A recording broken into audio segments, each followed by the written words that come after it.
What's up, everybody? Welcome back to Twist the Life of TV. I am Poetry. You are here for another recap and review. This is Raising Kanan, Season 4, Episode 6, The Price of Fame. If you're new to the channel, go ahead and subscribe. If you like the video, go ahead and hit like. And if you have any comments or thoughts about the video, drop it in the comment section. We like to talk around here. Alright, so this is the first episode where I felt like I knew what to expect based on the title. This right here, this episode, is not only Kanan's origin story to him becoming a villain, it is also Juke's origin story for her becoming a villain. This episode gave me what I needed to have. This episode gave me what I have been missing the first 5 episodes. We're halfway through, and I'm just now like, okay, here we go. Okay. That's where I'm at with this, okay? So everything leading up into now has been nothing but build up. We thought we knew Kanan's villain story. The shooting of his father, the backstabbing by his mother. You think his mama killing his best friend, one of his other best friends at the time. You would think that was the beginning of, or the origin story for Kanan's villain story. No, this moment right here, this is it. Everything else has just been groundwork. Everything else has just been footwork, groundwork for him becoming the conniving, menacing person that he was in the original Power. That Kanan was calculating. That Kanan was meticulous. That Kanan was the one that I love to hate. Let's see if I'm right, y'all, okay? So we open up this episode memorializing Fame. We down at the club. The Thomases are the only ones there. They putting out a little liquor, you know what I'm saying? Even though we did not get to ID him ourselves, Fame did, y'all.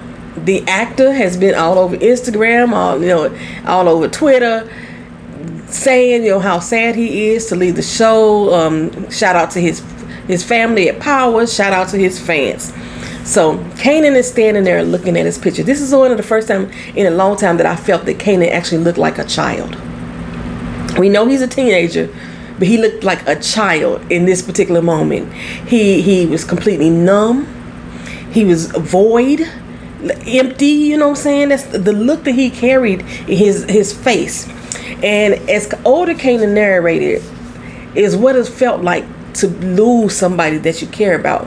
And he's sick and tired of continuously losing people over and over again. That hardens you. It leaves you with a void at the same time. Lou tipped his hat to a real one, his glass to a real one. Marvin poured out a little liquor, Rock cheered him up. And later on, the rest of the guests piled into the memorial, including Fame Mama Olga and his sister Jess. Lou tell Rock, ain't nobody saying nothing about who took out Fame. The streets are quiet out there. And she said, Kanan gonna want to get back. He gonna want to get some revenge for his friend, okay? Lou said he ain't the only one. Rock said, hold up. You coming back into the fold? I thought you was done with this life, And he said, I can make an exception. I will make an exception for Fame. Now I'm going to pause right here for a minute just to give them a little shout out, a little appreciation.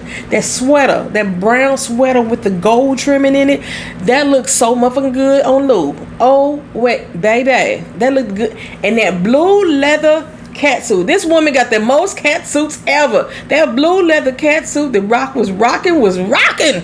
Do you hear me? I don't know where she shopped at in the 90s because I didn't see these type of outfits in the 90s. Rock looked good as a motherfucker. Anywho, my God. Okay, so Lou said exceptions will be made in regards to Fame. So Rock warns him like, hey, the police is going to be watching to see who is all going to sit back and do something for Fame. Fame was tortured, child. He wasn't just killed. That's why we weren't able to see the body. He was tortured. He was unrecognizable to us. That's why they had to use dental records. So somebody did something gruesome. They was really trying to hurt him, really trying to take him out. They wanted to make sure he wasn't going to be found. Okay. But at first I was like, Rock, you ain't never really worried about the police watching y'all before. Did you have something to do with this? You know, I'm questioning everybody in this moment. I was wondering if Marvin had did it for a minute. And a lot of people were saying Unique had did it. I don't know why Unique would go after Fame. That didn't make sense at all. Especially because Fame and Kanan wasn't really even talking much. So, you know, it wasn't like somebody that was hanging around his spot. So I didn't think that. Okay, so anywho, Lou said, don't worry about it right now, though. Because I ain't got nothing to go on, okay? I'm not going to do nothing because I don't know nothing. At least not yet. Lou is really broken up over this. I swear, when Jess came up to him and she was like, Lou, and then she broke down, then Lou had them tears falling from his eyes, baby. I broke down. I was like, I ain't even like Fame like that. I didn't even like that, but I'm like, baby, I wasn't crying, but I was boohooing. You know what I'm saying? They got me all misty-eyed in the face and stuff. I'm a gangster. I'm a thug. But they got me all misty-eyed in the face and everything. But you know what, y'all? What's weird? I have never in my black life, never ever in my black life, experienced this type of memorial service. Y'all let me know how y'all doing, y'all family. Put it down in the comment section. Like usually after a funeral or a memorial, the people come together. We may join up at a house. We may join up at a church. We may join up at a bar. We did my aunt's at a reception hall. We may do that type of stuff. But we got food. We got family. We got friends. And most of all, we got fun. There may be some card playing. There may be some dancing. It may be some shit talking, smack talk, all that going on. I have never been to a memorial service like this where everybody is somber. Now, I'm going to tell you, in our family, there's usually at least one or two people off in the back room that need to lay down. One of them in the bathroom probably crying really hard, and somebody just laying down and taking it easy. It's usually one of them two type of people. But for the whole service to be sitting there, I've seen it on TV only, and I've only seen it. Yeah, they usually do it with white people on TV. But I realized on TV, this is how a TV funeral, that ain't how we do in real life. Y'all let me know how y'all do in real life. How do y'all funeral services go? We may have the wake. Now at the wake, it may be kind of somber. You know, people are kind of quiet. People whispering and stuff like that. You know, maybe that. At the funeral, everybody finna lose their control. They want to climb over into the doggone casket with them, buried in the ground, everything. Wailing, all that stuff going on at the funeral. But at the repast, I've never seen it like this. In all of my black life, I've never seen it like this. Have I been to some white funerals? Have I been to some white funerals? I don't think I've ever been to a white funeral.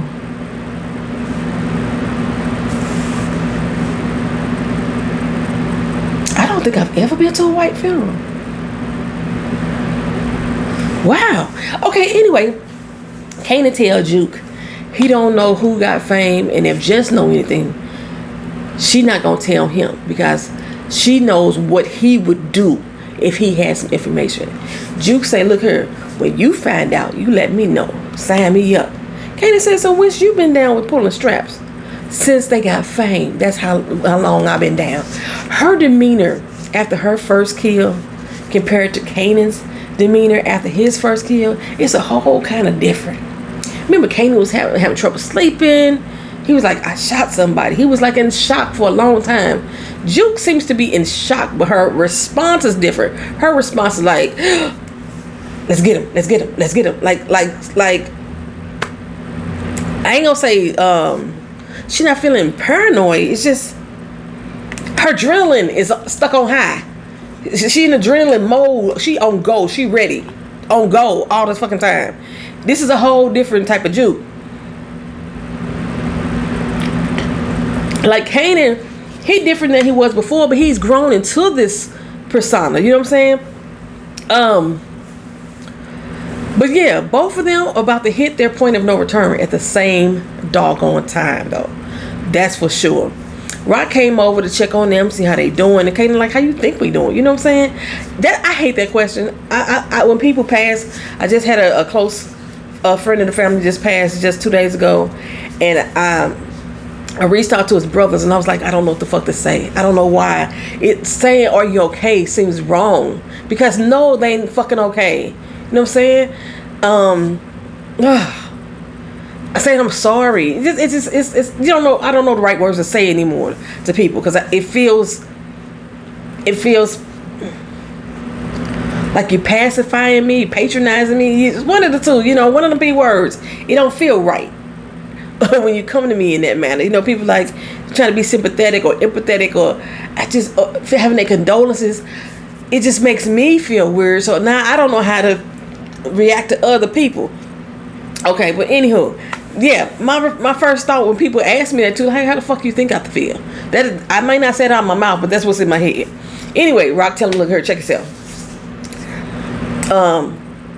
Breathe, inhale, exhale, all that good stuff, because Fame would not want you to do anything stupid.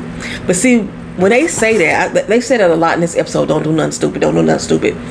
In Kanan's mind, in Juke's mind, what they're doing is not stupid at all. It's what should be done. So when people tell them not to do anything stupid, they ain't relating to that, because what they talking about doing ain't stupid to them. Anyway, Kanan ain't hearing nothing she talking about. He walk away. Rock tell Juke, stay on your cousin, okay? Because he's in a bad place right now. Stay on him. And she like, okay, I got him. But she don't realize, Rock don't realize that Juke in the same place as he is. In the same place as he is. So Unique is sitting outside Russo's. I didn't know his name last episode, child. He wanted to let him know I done reorganized things. I done got my connect back. And look here, I don't know what Russo's first name is. I'm gonna call him Donatello, because he looks like a Donatello to me. So he gonna be Donatello, okay? So Unique tell him, look here, I'm ready to take my spot back. Ready to take back what has been taken from me. And I'm thinking, well, if you got all your ducks in a row, what the fuck you need him for? Okay, I'm not understanding the purpose of the Italians. Period. I'm not understanding the purpose of the Italians. They not the connect. They not the distro.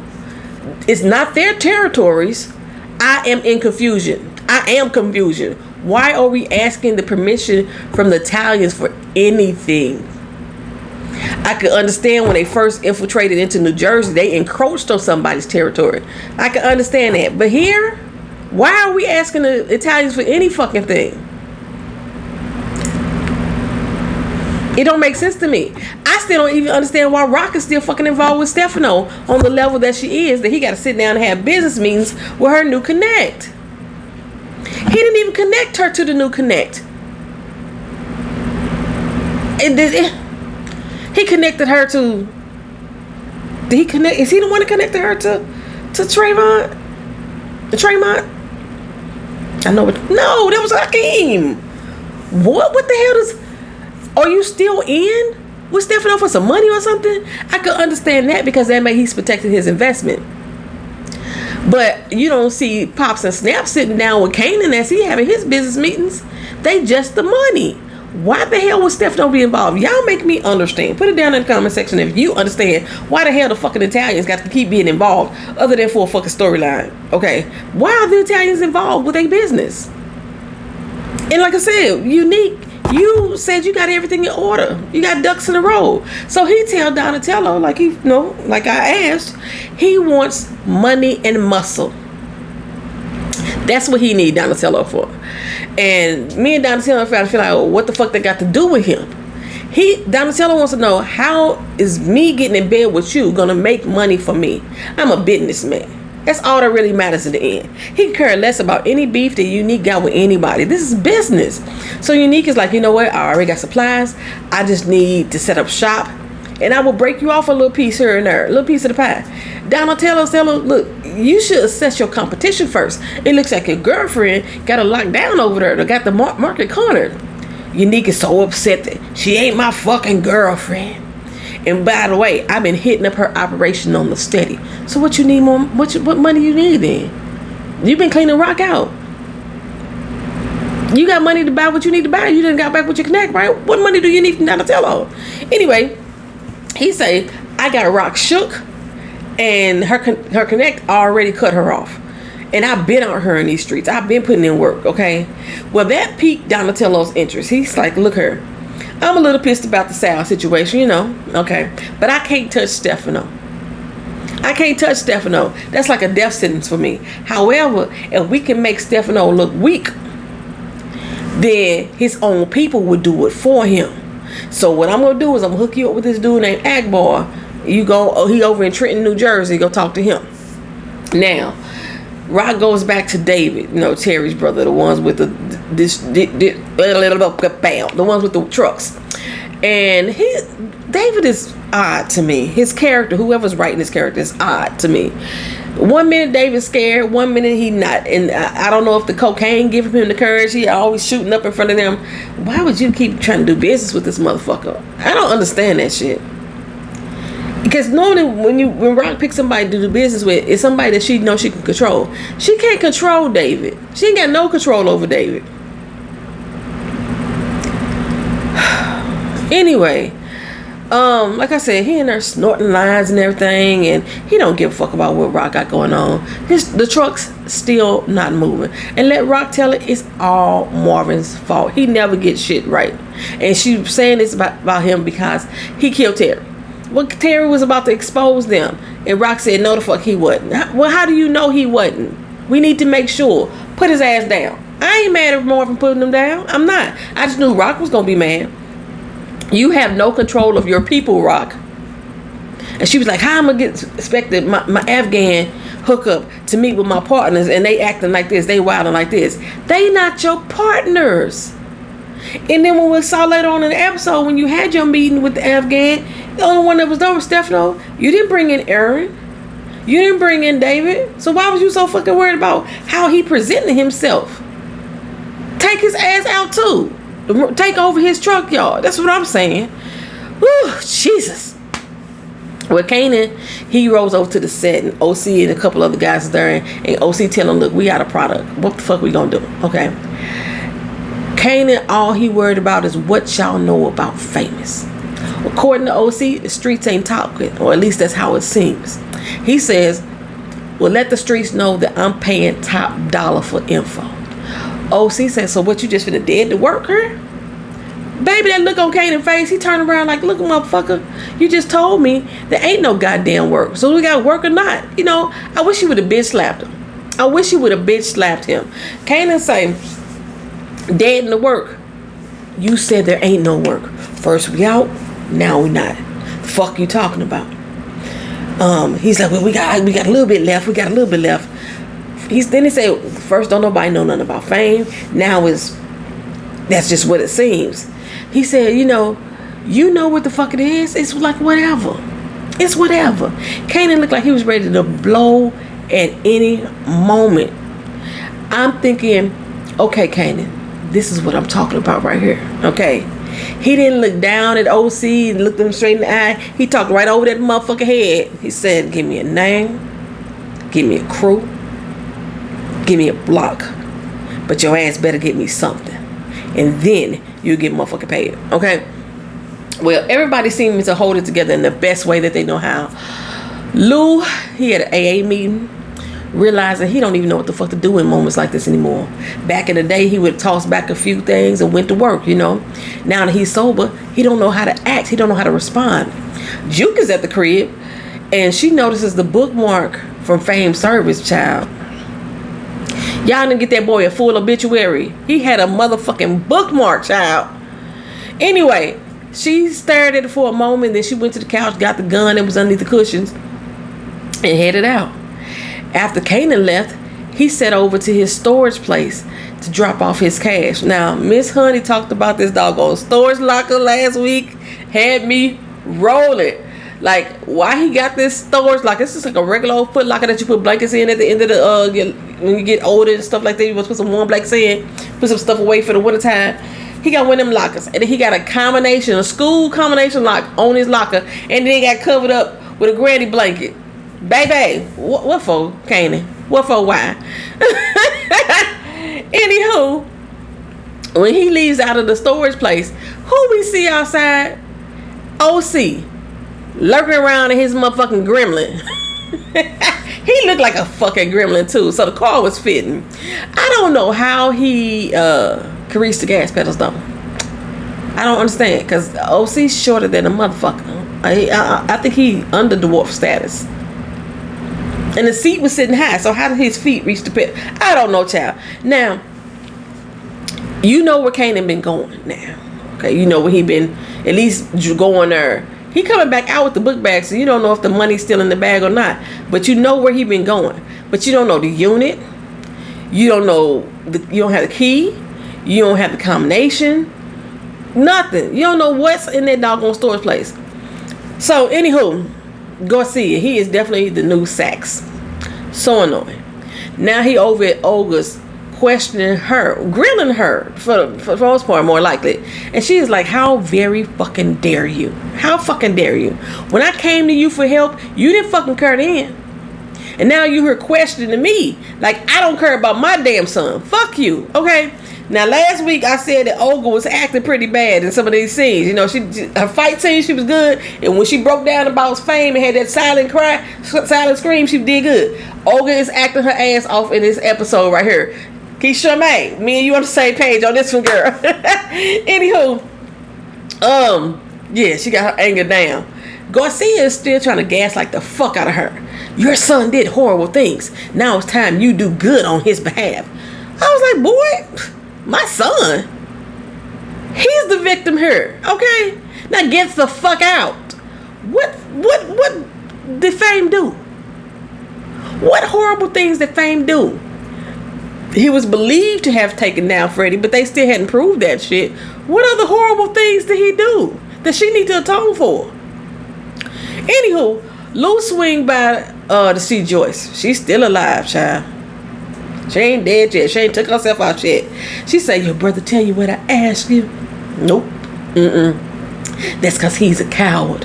And Lou like, no, he ain't. He ain't no fucking coward. You were always the sensitive one. He like, what the fuck do you want, Ma? And I feel him. I swear I feel him. I mean, like, really? Okay, why you ain't shot yourself up yet? That's what I'm asking. You know, you had the morphine there. You had the needle there. Crack the fucking vial open and toss it back like a shot if you have to. Why the fuck are we still here dealing with you ass? Your ass. You don't need him. You don't need him to do the job that you could do. Who'd be in the fucking coward? You are. Okay. She said, I asked Marvin because you too fragile and rock too hard. So she trying to play with you, Lou. Okay. Play with his head, you know, get him going to see if he could do it this time. Lou was like, nope. Ain't gonna be able to do it either. Let that bitch suffer alone. That's how I feel about it. Don't fall for the okie doke. So he's like, you want me to do it? Oh, fragile me. You want me to do it? Nah. I'm not gonna do that. Let her ass live and suffer. She's like, you scared, ain't you? You scared. You scared, Joyce. You the one that's scared. You can do it where it won't hurt me. I can go to sleep. He said, I ain't worried about you. I'm worried about how I will feel afterwards. Okay? Something you apparently incapable of doing for your own children, Joyce. Anywho, Unique finally go take a shower. Good Lord Almighty. Hit the tailor up. Hit the jeweler up. Got his grill back, okay? Matter of fact, his grill is more full than it ever was. He tired of us saying he ain't sexy no more. He coming back on the scene and want everybody to see him. Niggas can't do shit without flossing, y'all. We get to the jeweler. The jeweler was like, which one you want? I knew he was going to say all of them. Both of them. All of them. He took them all. Okay, he took them all at the same damn time. So I don't believe it, but 2 of Kanan's runners said a fiend told them that Freddie's crew hit Famous up as payback for Freddie. I didn't believe the story at all. It didn't. Something didn't sit right in my soul. Kanan didn't pay them motherfuckers either. Matter of fact, they claimed they saw Famous get snatched up by that crew. So Kanan roll over there. Okay. Got his piece on his side. He ready to work. Meanwhile, Juke, she goes to an old warehouse and she's target practicing with the gun. Little side note, just in case you didn't know. The Army is the only branch of the service that allows you to have handgun training in basic training. Other branches, they usually wait until you get into service, and usually you're either a commissioned officer. The Marine Corps lets you do it as a non-commissioned officer. But usually, yeah, basic recruits like Juke wouldn't have had a hand on the gun in other branches of service, but the Army allows them to do so. Okay, so anywho, Kanan, he realizes that in his scouting out this crew that they all packing. Okay, so he decides it's not the time. I'm by myself. At least let me come back here with some weight with me, with some help. So Raq heads over to Kanan's again and is faced with Crystal. Tell Crystal that she got some good news for him. I don't know what that news ever was. Did I miss that at the end? Did we ever figure out what the news was that Raq was supposed to tell him? Why she don't never call her son? Why she always got to keep popping up at his house? She don't never. He got a cell phone. Why you don't never call him? That's weird.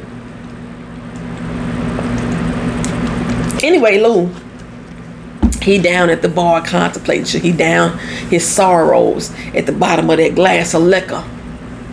He had called Jess and she showed up for support before he did something stupid. It didn't feel like he could rely on anybody in his life right now, so we already know that they was about to smash. I'm just glad they didn't show it. I'm gonna go ahead and add this part to here. It happened later on, but Amani come by and she see Jess earrings and necklace laying there, and she gets salty like her and Lou in a relationship. Bitch, y'all just fucked. You invited him for the house to go listen to your records, and you spun the block on his ass. That's all you did. Now you in your feelings. Y'all went together? Oh, whatever. I can't stand no chick like that. Anyway, Unique is all juiced up. You know, he's juiced up. He blinged up. He rolling up to Akbar's over in Trenton. Now, everybody in New Jersey all know about Unique's supposed death. They all know about Raquel Thomas. Why don't anybody in Queens know about him? Why can't nobody recognize his face on the street? Don't nobody got a clue he is. But niggas over in New Jersey know. Trenton, New Jersey, where Akbar's at, is 85 fucking miles away from the Queens. That's almost 2 hours, depending on traffic. 85, he drove 85 fucking miles away over in Trenton, New Jersey to get this crew. What he gonna do with this crew? This is a long fucking commute for them for the drug game. What, he got houses he putting them up in? Where this crew finna live? Make it make sense. Make it make sense to me.